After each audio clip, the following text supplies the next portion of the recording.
Hello and welcome back to part two of personalities and people. How did it go with that exercise of places or things or people you want to be able to put more boundaries in with your life? Um, the hypnotherapy, the hypnosis session today is about boundaries.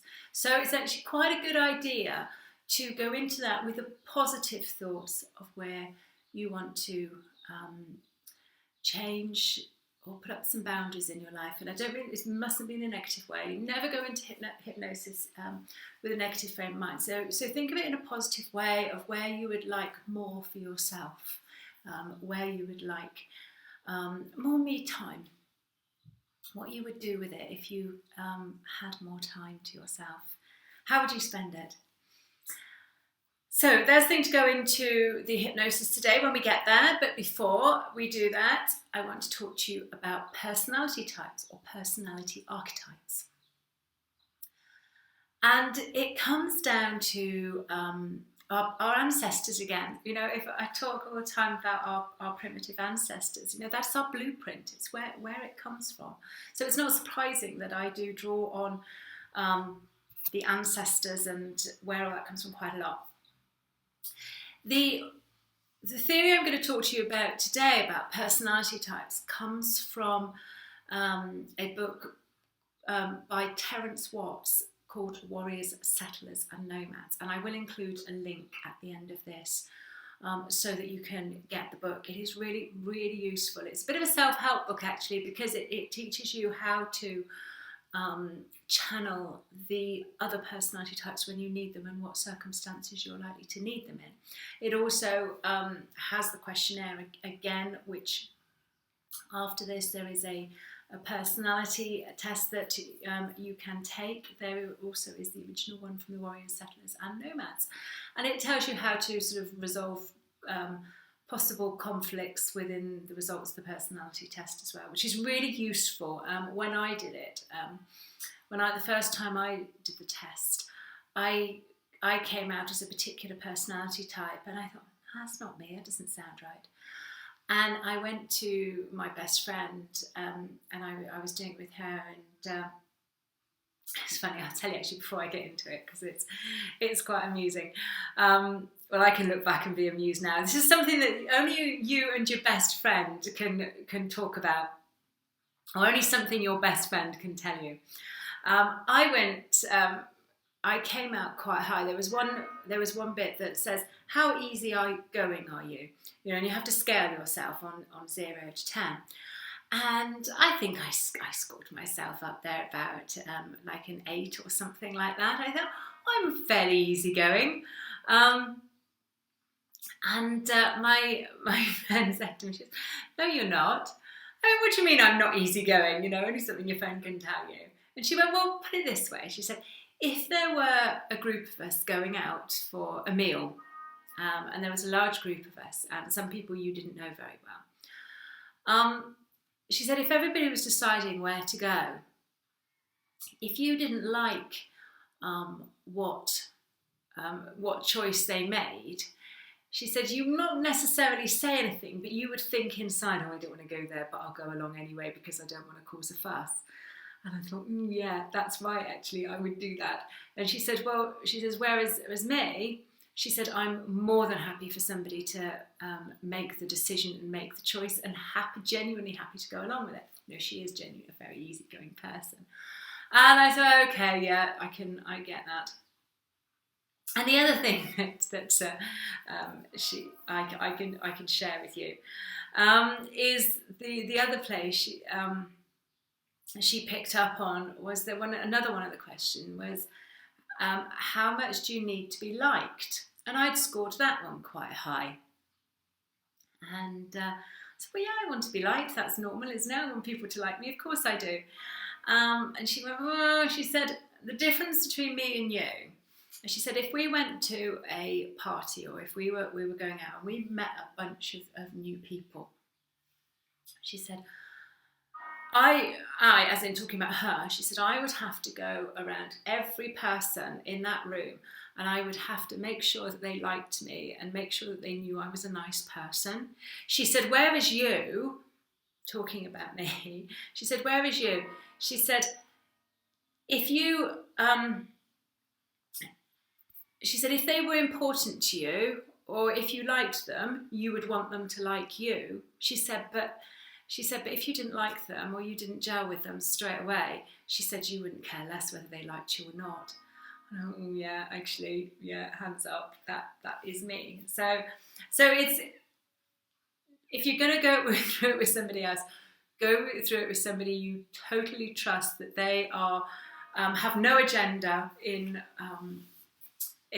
discussing it with you, and they've got no reason to pick up on things, and somebody you trust, and you know that if they tell you something you don't necessarily want to hear, you can take it in a positive, in a good way.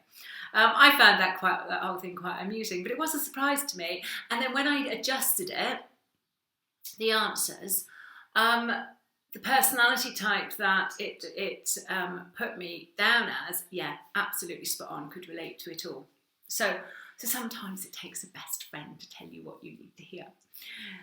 Anyway, personality types, let's crack on with it. Right, this comes back to our ancestors. And once upon a time, we were all very nomadic. It's how we populated the world. We just migrated as our food migrated, and we ended up migrating right across the world. We were very nomadic. But as we evolved, a group of people got together and they basically said, why do we keep wandering around like this? It's really nice here. We've got fresh water, we've got safe caves, we've got food abundant all around us. Why don't we settle down here? We can form a community, we can look after each other, we can share the tasks, and basically we don't have all that uncertainty all the time of not knowing where we're going to be next or not knowing what's around the corner. We can start building our life here. So they did that, and they became what we call the settlers. And actually that's quite recent in our history. As humans, modern humans, Homo sapiens sapiens, we have been around for about 500,000 years.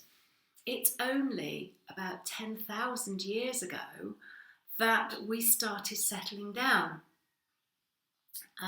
So it's very recent in our history. So that's who we call the settlers. Then another group of people evolved, and they looked at the settlers and they thought, it's quite a good idea having these communities, but they're not very well protected against wild animals or other wild tribesmen. We'll move in, we'll offer them our support and our protection, and we will help get them a bit more organised and progressing.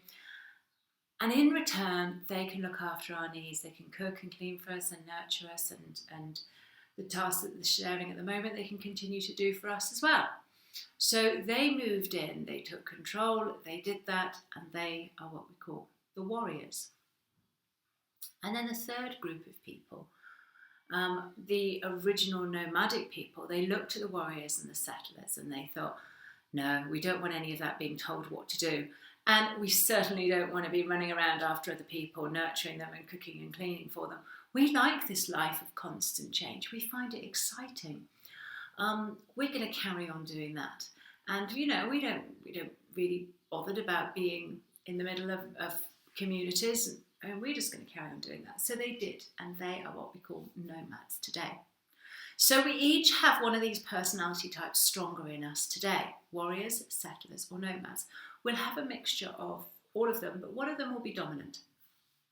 And to give you an idea of how the different personality types behave, if you take warriors, let's take settlers first. If you take settlers, for example, settlers are always lovely, lovely people. They're very much people persons, or people, however you like to say that. They, in the professions, you find a lot of them. You'll find a lot of them in primary schools, in any caring profession. Anything about looking after the elderly, looking after other people. They're great homemakers. They're very family and children orientated. They're very nurturing. They very much play a support role, and they're very good at that. And each of these personality types has a two sides of the coin. So, you know, if you're working on your positive side, on your positive side rather, your intellect, your vast intellectual resource, as a settler, they are happy to give. They're always thinking about other people. They're the people that will always remember your birthdays or anniversaries and send cards, arrange things, come around and see you, pick up the phone, call you. So they're always in a really when they're on that side of the brain, they're in a really positive place with other people, and they are they are the people who build and maintain relationships. It's very important to them. On the flip side of their coin, though, settlers, when they get into emotional difficulties, when their anxiety levels go up and their primitive brain steps in, their flip side of the coin is also about people, but in a much more negative way. They will worry about what other people think about them. They don't like making decisions because they will worry about making the wrong decision and how people perceive that. And they will make everything about them from other people. They can be quite, they can go into a depression, and actually with settlers will react typically with physical ailments and with overeating. They will tend to go into depression and overeat, or they will have physical stuff such as IBS or MS, other nervous system type disorders, because what they tend to do is they don't want to worry everybody else with their thing or what's worrying them. They keep it all in. They're also your people when you go and see them, and they always go, "Oh, how are you? How's that doing?"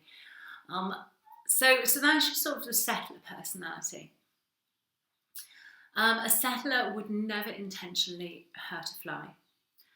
Now, a warrior, as it sounds, tend to be your leaders. You find a lot of warriors in the forces because they're very good at giving orders, but they're also very good at receiving orders. They will do exactly as they're told, as long as they respect that person in by title or by qualifications. Could be quite a formal respect. You'll find them in top flights in sports. They're very competitive. You will also find them in politics. Politicians will be warriors. They have to win, and they can be quite, not saying all politicians are devious, I'm probably going down a really bad, politically incorrect path there, but Machiavellian is a better way of saying it. They will have their own agenda, and they will strategize. This is a much better way of saying it. They will strategize to achieve their goals and their agenda, and they will. They're like a leader of an army, so they will get everybody else on board and helping them towards their goals. So it's always their agenda because they are thought leaders. They like to rise up the hierarchy, but in a very structured way. You know, they can be very hierarchical. They will see it as a rising up. They will never go down. Settlers are just not competitive at all. Very rarely. They won't see career and competition in the same way at all. I'll come on to how nomads deal with it, but warriors they have to be constantly progressing, moving as they see up in life. So if they moved house, they would move house to a better house, and there would be a reason for it, and that reason would be something that is advancing them in life. So they are excellent leaders, they're excellent strategic thinkers, their attention to detail is second to none. They very much see themselves as the king of their own castle, so whoever is within their castle, they will very much look after. You know, if that's family, they're very defensive and very protective, and what's the other word, of their family. You know, their family is everything if they are the king of the family. And they will want everybody to do well. And that's the same with their team. You know, if you're in the team for a warrior in the positive side of their mind, if they're great team leaders, they want their team to be thriving behind them. then that's important. They do see themselves as the leader of the team, but they will want their team to do well, because they won't often tell you. And actually, if you've got a warrior as a boss, they actually won't tell you so often how much they think of you or how good you're doing, but you can bet they're telling other people. And that might surprise you. You know, if anybody else within an organisation dare to criticise somebody in their team, they will defend them to the death. Well, not literally, but they will be very defensive of people in their team. Might not be what they think themselves sometimes, but they will defend you to everybody else. So, it's good to be on the good side of a warrior, and a warrior will help you progress. However, a warrior in a bad place, or a warrior standing in your way, don't ever try going up against a warrior, because they love conflict. It's bring it on. They have this amazing brain for attention to detail, and they will recall facts and figures. They will even make up facts and figures just to prove their argument, because they have to win. They will pretty much do anything to get what they want. And they don't see it as walking over other people. They see it as just competition, and it's a fair fight to the top. So they don't necessarily do things with a negative motivation, but they have their agenda and they are determined to reach their goals. A warrior in a bad place, go back to warrior in a bad place. A warrior in a bad place, watch out for. They tend to be quite suspicious. They will be paranoid. A warrior with low self-esteem can be a tricky character, because they will want to make themselves feel better, want to make themselves feel higher than the other person, and they will do that by putting people down. They can be over-controlling, and warriors in a bad place will come out with control type issues when they get into difficulties, and it takes them a long time to seek help, because they believe in themselves and in their rightness. In a warrior's world, there is only right and wrong. There's no grey in the middle. There is only one way to do things, and the way to do things is the right way to do things, and that's the way that a warrior does it. Because why would you do it any other way? You wouldn't intentionally do it a wrong way, would you? Now, because a warrior only sees things as right and wrong, black and white, it's obviously only one way, and that's their way. So they're they can be very intolerant of people doing things a completely maverick or a different way to achieve the same goal. They don't see it like that. They follow the trodden, proven path. Yes, they can be controlling of themselves and of others. And they tend to come out with control issues. So things like OCD, eating disorders, anything that the stress they come out with is often around control and trying to control things too much, like time. If they're late for something, or if anybody else is late, they're quite critical of other people. A warrior, because they see things in such black and white and right and wrong, they tend to be quite superior and critical of other people, and intolerant of other people who are doing things a different way. They don't understand why other people are different. They think everybody should be like them because they do things the right way. And so why would people be different? They shouldn't be different. They should be doing it like this. They should do this and they should do that. Warriors tend to live a bit in should-land, as we call it. And you will hear them saying, yeah, they should do this and they should have done that. And they will be criticising other people's methods and actions a lot, because it's not how they do it. A warrior in a bad place can also be quite, say, controlling, or what's a better word for it? They would tend to want other people to behave and act like they do. I say they're paranoid and suspicious when they're in the dark side, and over controlling. Okay, so that's your warrior type personality. Now, nomads are your maverick personalities. They do not do things by the book. They are rebellious. They will do things their own way. They will see the world from a completely different angle. Nomads are your explorers and your inventors. They don't conform to any rules. They don't see why they should. They can see a different way of doing things. And whereas the warrior is very much about procedures and rules, and this is how you should do things, the nomad sees rules are there to be broken, and if the rule doesn't fit, then they will not follow it. Which also makes them fantastic entrepreneurs, because they come at the world from a different angle. They are creative and inventive, and they get their excitement out of new stuff.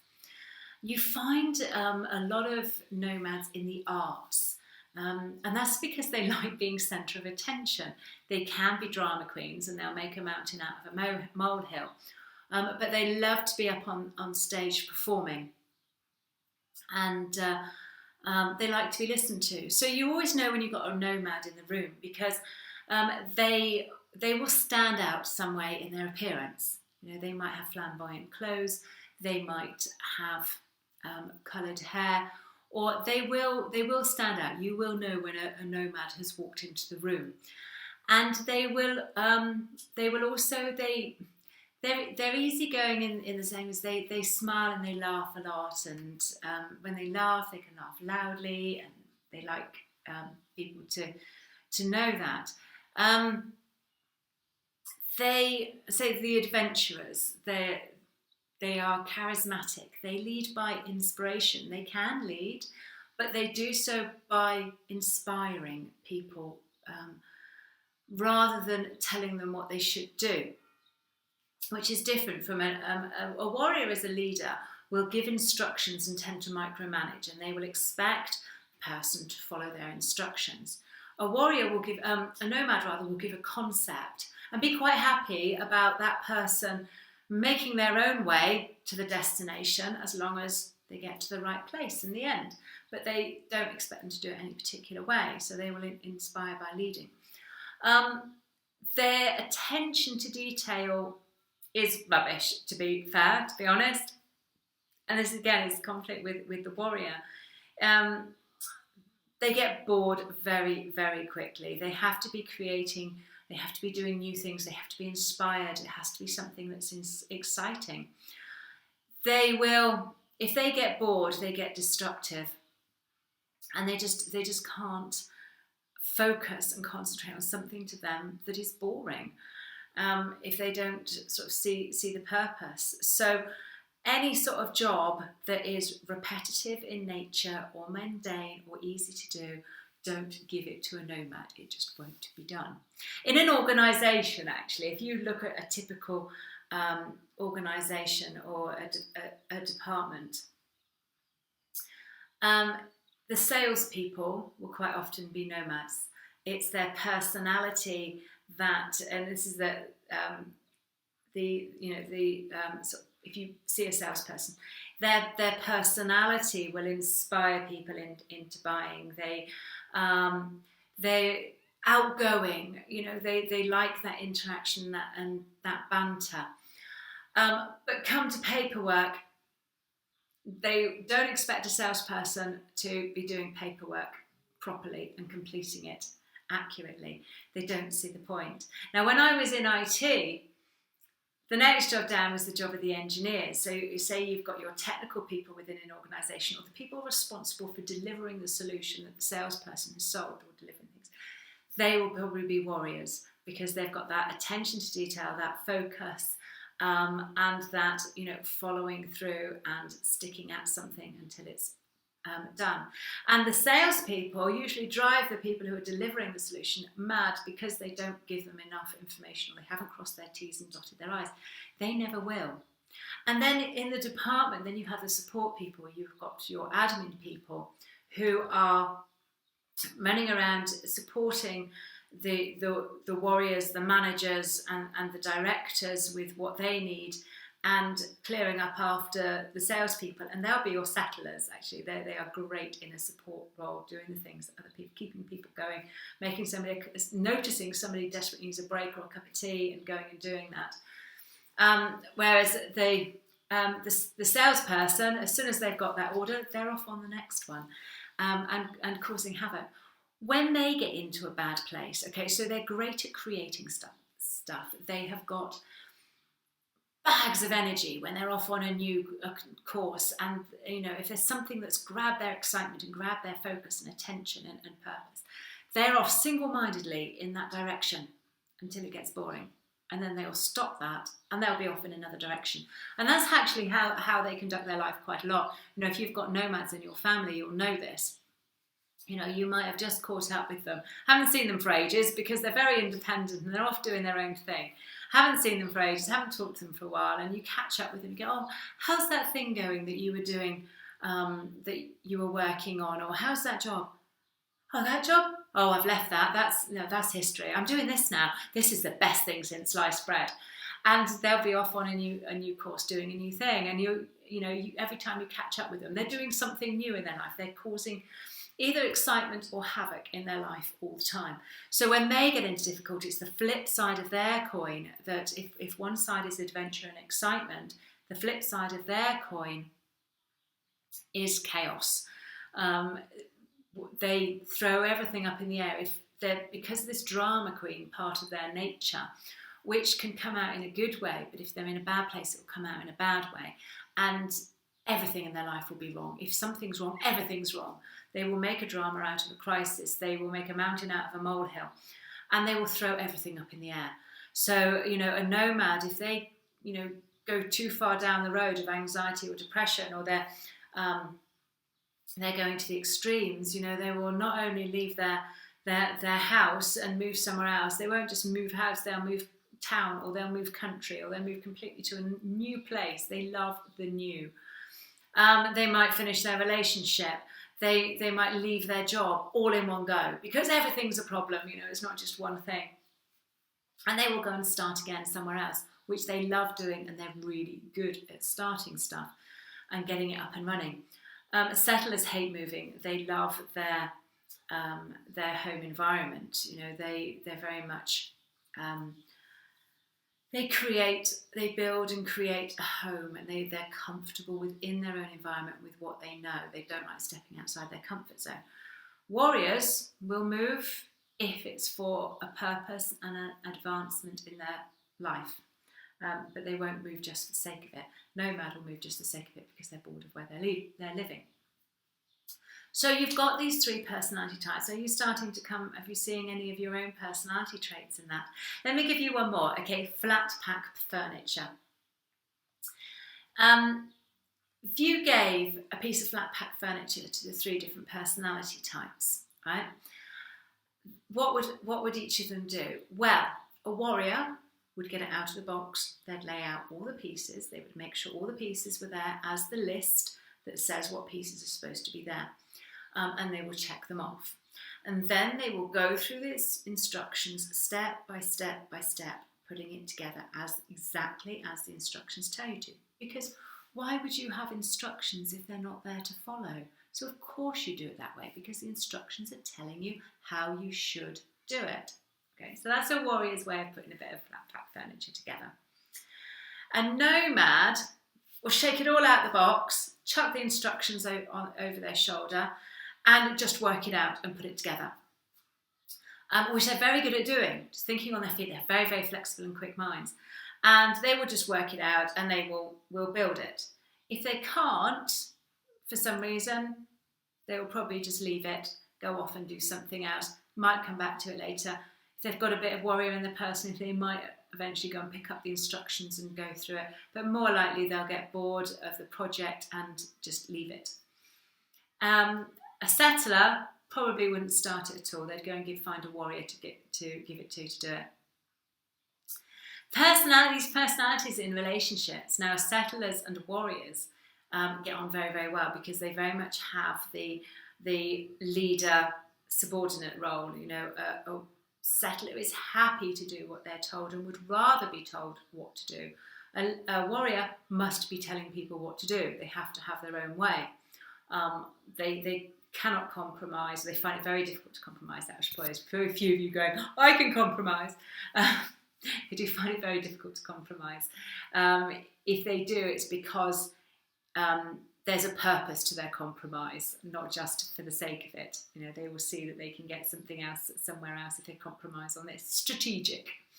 So the warrior and the settler personality work very, very well together. Warriors and warriors work well together as well because they get each other, they understand each other. So as long as they can find their pecking order in that, they understand how each other works. And sometimes in their life together, one will be the leader, other times others will. But they will tend to respect each other's boundaries and knowledge in a specific area. And they will find a way of working together. Nomads, now, if a settler is happy to go along with a nomad's adventurous, chaotic nature, then yeah, they will get on. Quite often a nomad gets bored of things easily, so they might get bored of the unchallenging settler person who is just lovely and happy to do what they're told. Warriors and nomads tend to clash. A warrior won't understand the nomad's chaotic way of doing things because warriors are quite structured. So they often see nomads as silly and irresponsible. Oh, this is one place where they really, really differ.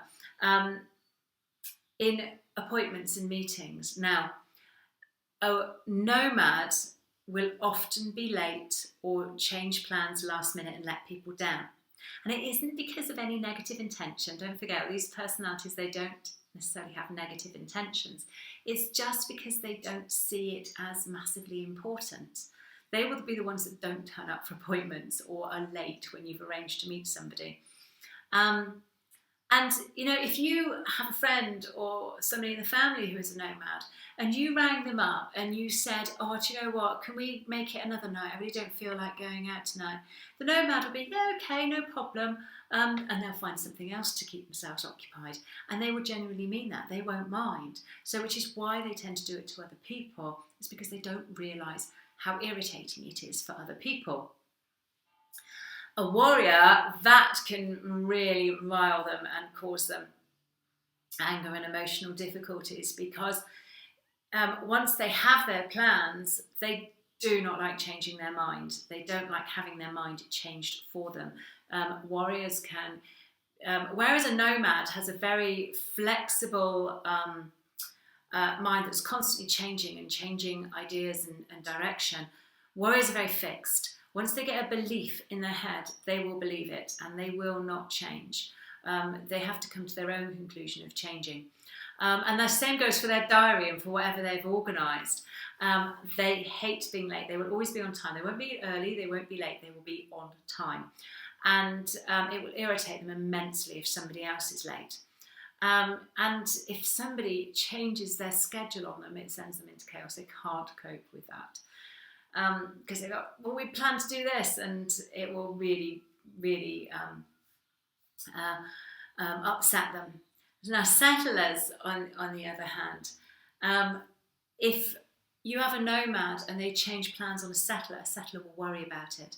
They'll go, oh, they've done that again. Is it me? Why have they cancelled on me? What have I done to upset them? And they'll worry that they've upset them. So those three different personality types and how they work. Why this is important, okay, and why this is relevant is, as I was saying in the last video, is that people issues are so common because, you know, we are humans, and so how other people are behaving will affect us. When we can understand ourselves and how we operate, and when we can see that other people are different and we can accept other people for their differences, then we find it easier to relax about it. So, for example, if you've got a controlling warrior in your life, if you can accept that that's just them, they don't mean anything by their directness because they're very, very direct and they will want their own way. It's not about you, it's just who they are.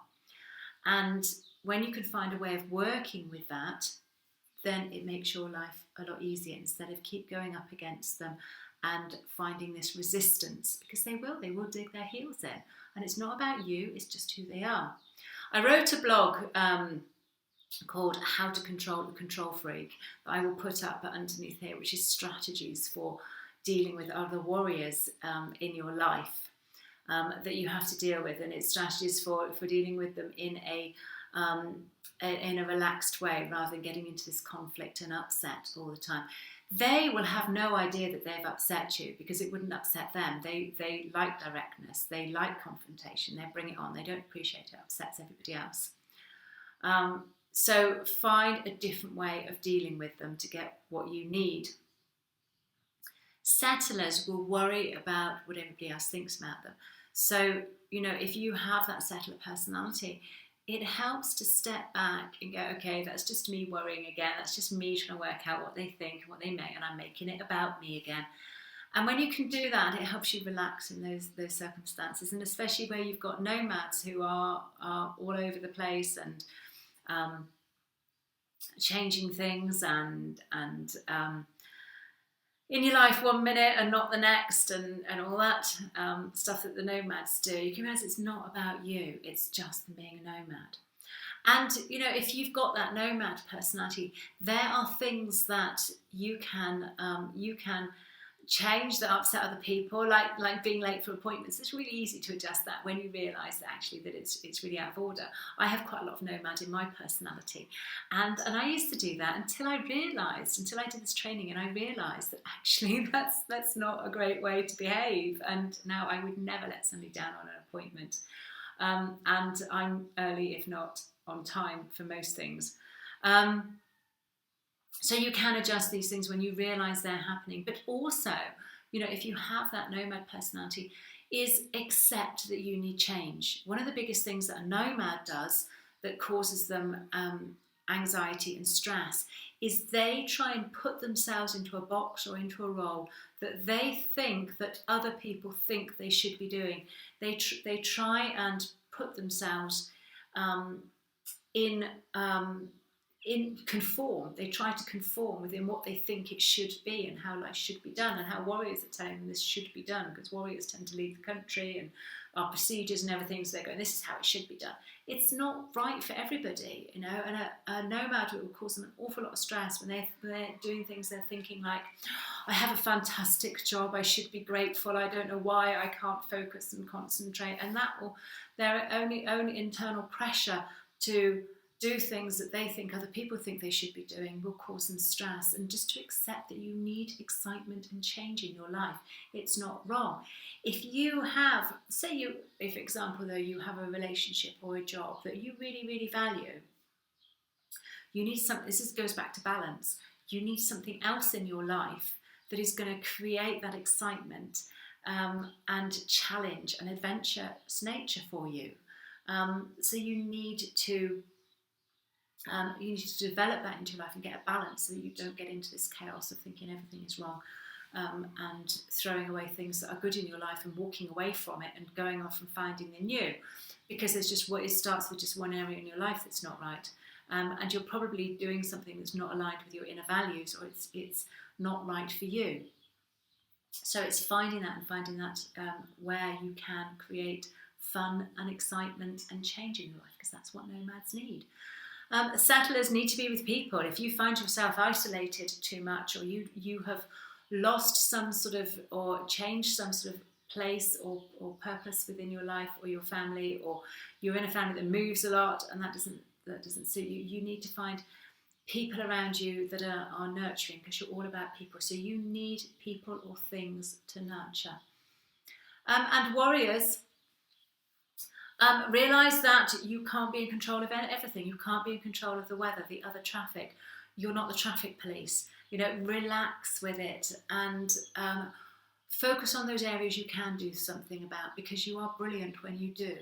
But quite often warriors get into trouble when they're trying to control things around them that they can't, and that tends to be other people and how other people think and behave.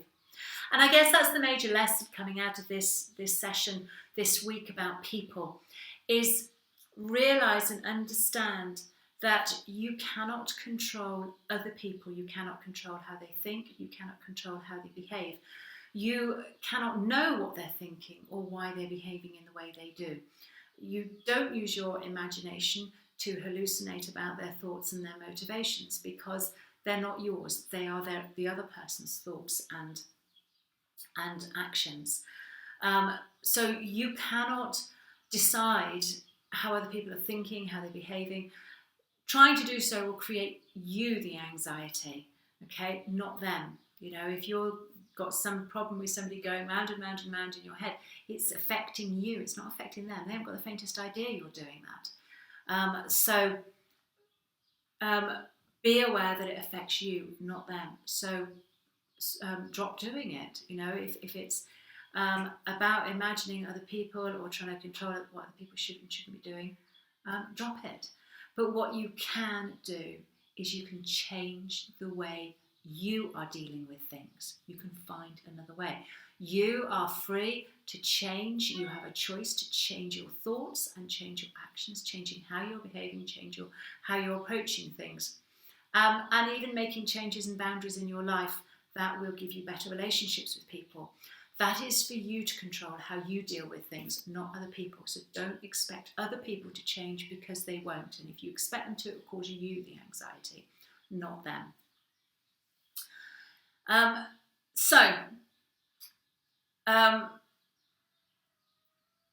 was I going to talk about? The exercise. Right, that's it for today. The exercise. Okay, there is a survey you can take below, which helps you work out which personality type you are. I've also put the link in here about the Warriors, Settlers and Nomads book, so you can buy that if you want to. It is fantastic. It is a good self-help book, and I would seriously recommend getting that so you can understand more about yourself and other people around you.